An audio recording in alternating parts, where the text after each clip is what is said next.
Gremlins! I'm really hoping that this video is a quicker and easier video because this month is going to be a very overwhelming month. However, it is also me trying out a new skill set, so we shall see. I want to try bleach painting on clothing. I have 3 plain black t-shirts here that I've been thrifting over the last couple months, and I want to try painting them with bleach and see what I can make with that. I've looked at exactly 1 video tutorial and I do not know what I'm doing. Also, this is the last time you'll see the background like this. One of the things that is making this month particularly overwhelming is that I'm moving. So next video that I appear in the physical world and I'm not just doing digital art, we'll have a different background setup, and I don't know yet what that background setup will be. Anyway, on to the video. When I came up with the idea for this project, which at this point has been on my mind for a couple months now, I had 2 designs that I knew I wanted to do for certain. I also have 3 black t-shirts, which means one design was finalized only a day before I started working. This first design, though, was the graphic idea I had first when coming up with this concept. It is also the messiest and most freehand design, so I decided to start here and give myself a chance to figure out how exactly bleach painting would work. And I have to say, watching the areas where I brushed the bleach slowly fade from black to orange to yellow was very satisfying. And not seeing the color instantly where my brush was a little difficult to get used to. This graphic reads, in purposely messy writing, "No gender, only moss." The word moss is made especially patchy, and I have plans to make it look even more moss-like later. I have 2 containers of bleach that I'm using as my paint. One is pure bleach, poured straight from the jug. The other is about 50% diluted with water to give myself some shade variation. On this shirt, I'm using both levels of bleach randomly to get a particularly patchy look on purpose. I'm also being very safe with the bleach. I'm working outside, wearing a mask, and I have latex gloves on so I avoid skin contact. I may be winging this project with almost no tutorials, but I know that bleach can be very dangerous, and I want to be sure that I was being careful enough.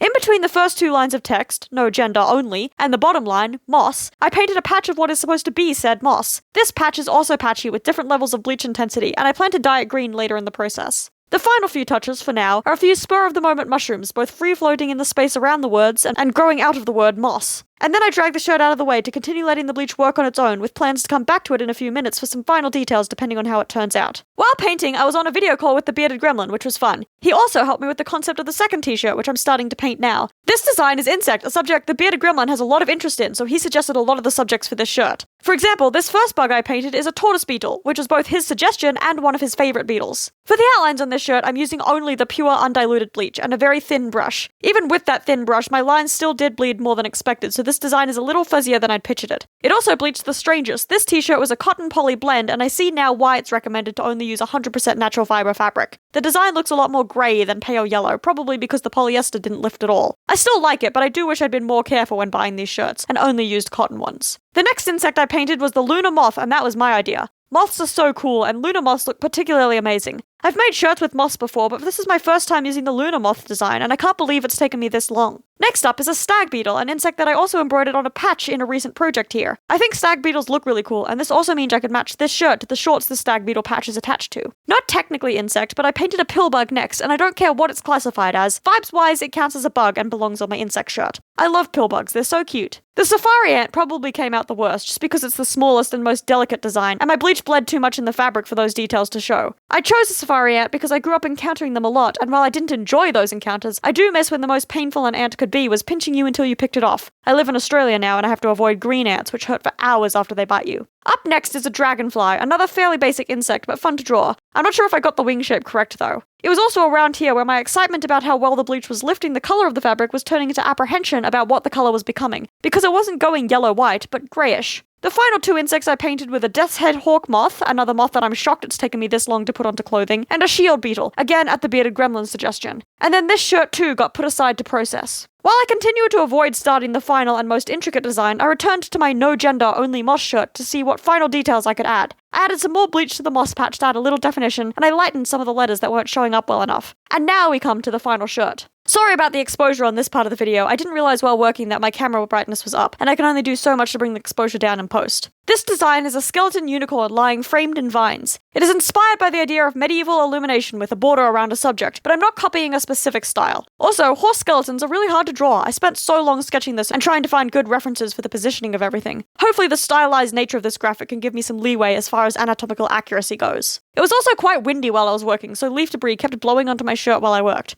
Annoying. I'm painting most of the skeleton in full-strength bleach, but a lot of the background details were diluted so that there's tonal variation. I'm using a couple thicknesses of brush here. A thin one for details areas like the vertebrae and ribs, and a slightly thicker one for the leg bones. I also tried to make some tonal variation in the skull, but didn't get the success I was looking for, and the skull looks a little blobby. I might try defining it more with a bit of black paint or Sharpie later, but I'm leaving it as is for now. When I wanted a slightly less light shade, I poured a little water into my bleach and started adding mushrooms growing out of the skeleton or sitting in the negative space around it. I also began to draw the vines framing the unicorn, which follow a rectangle like this is part of a fairy tale illustration. I used the entirety of the brush head to stamp out each leaf, which worked really well. The entire time I was working on this project, I was so excited about the results appearing. The bearded gremlin can attest to this. I just kept going on and on about how well things were turning out. Bleach painting is really fun. It's so satisfying to watch work. I love the results I got, and I need to buy myself more black or dark colored cotton clothing to do more. With the unicorn done, I'm back to the insects to try and do a little shading with some diluted bleach. The diluted stuff lifted to a dark orange where the outlines are yellowish grey, so it ends up kind of looking weird, but I still like it, although I might try doing some correcting later in the process with different mediums.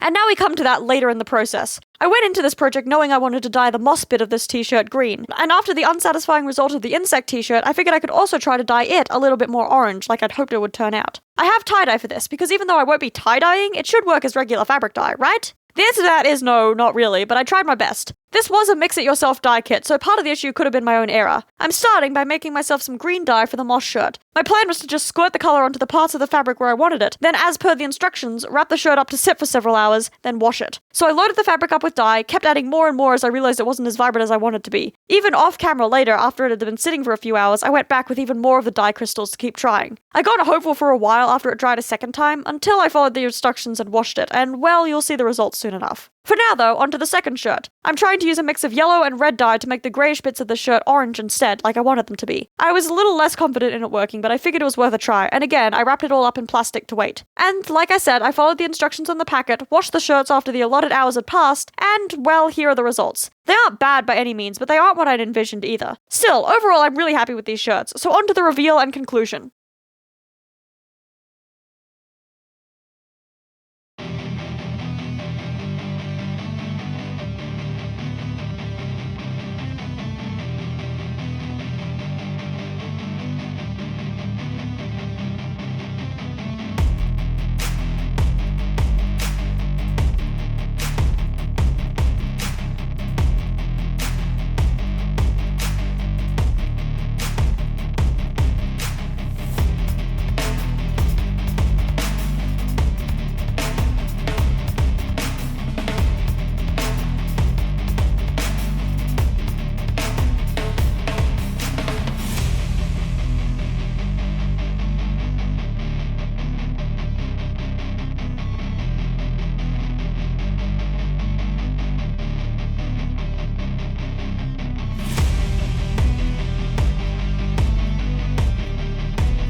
And the shirts are done!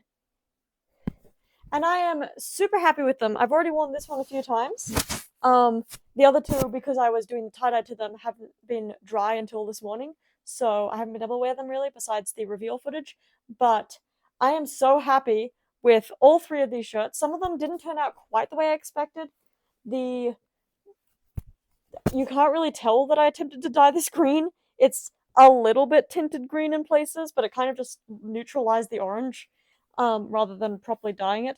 But I might come back to this eventually and attempt to make it more green with different methods.